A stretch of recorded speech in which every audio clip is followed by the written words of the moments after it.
jeni të njoftuar po përfundon kë cikël 9 mujor. Në momentin presidenti e ka shpërndar parlamentin. Besoj që është një lajm i keq për Kosovën.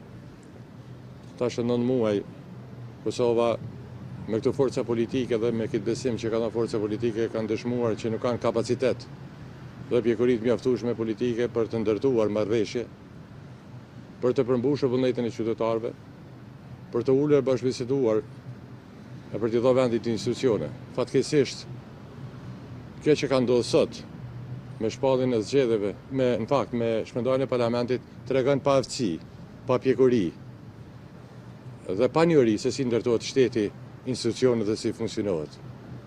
Dhe shpresoj që qytetarët e Republikës Kosovës, ashtu si që nuk e kanë pritur që kështu do të përfundoj vota tyre, shpresoj që në zgjedhjet që vijnë do të kërkojnë llogari për gjëzve kryesor të mos konstituimit të institucioneve të Kosovës. Sot ka qenë dashur, e tash 9 muaj, thuaj çdo ditë ka qenë dashur me dalë me deklaru krijimin e qeverisë, ndërtimin e trupave të parlamentit, funksionimin e institucioneve. Fatkeqësisht kjo s'ka ndodhur.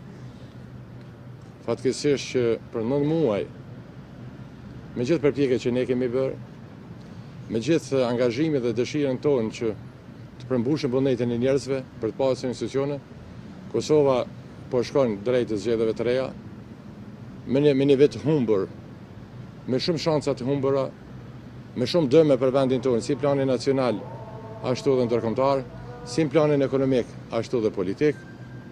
Dhe tani është koha edhe është momenti të kthehemi qytetarëve të Republikës Kosovës për të vlerësuar e të votuar. E përsia ime është që i ftoj qytetarët që të analizojnë mirë të 9 muaj çka ka ndodhur në Kosovë.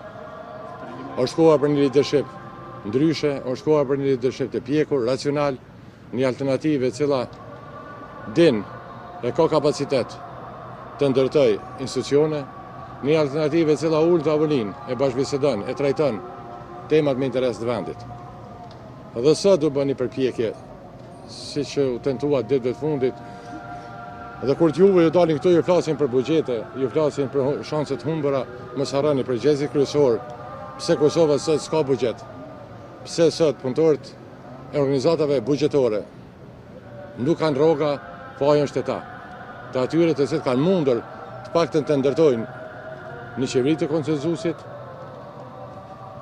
të ndërtojnë një konsenzus për buxhetin dhe të bëjnë një fazë para kalimtare drejt zgjedhjeve të lira. Dhe këto nuk patën vullnet, nuk patën dëshirë dhe fatkeqësisht jemi ku jemi tani në presin zgjedhjet e lira. Unë besoj që koha është Kosova ta ketë një alternativë të fuqishme opozitare, një alternativë ndryshe. E kam thënë edhe po them përsëri. Na duhet një alternativë e re, e cila jep shpresë për ndryshime. Kosova duhet një qeverisje ndryshe, dhe për të ndërtuar një qeverisje ndryshe më shumë se kur duhet zëri opozitar, një leadership, një alternativë serioze, duke ndërtuar 3 bloqe më tepër për të krijuar një mundësi dhe maksimalizuar nivot për ndryshimit. Na duhet bashkimi i atyre njerëzve racional e me përvojë, të cilët kanë kapacitet, durim, dije e pjekuri politike për të bashkëbiseduar e trajtuar për të gjetur zgjidhje aty ku nuk shihen zgjidhjet.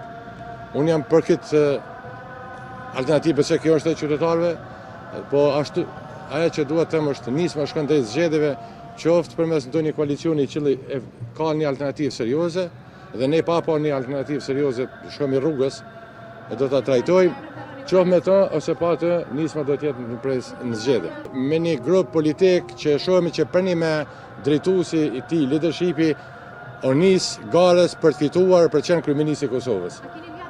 Dhe nëse shohim këtë alternativë dhe këtë vizion, atëherë nisma është e gatshme me dhënë kontributin e saj, siç ka thënë, aty ku është nisma do të jetë kryeministi i ardhshëm i Kosovës.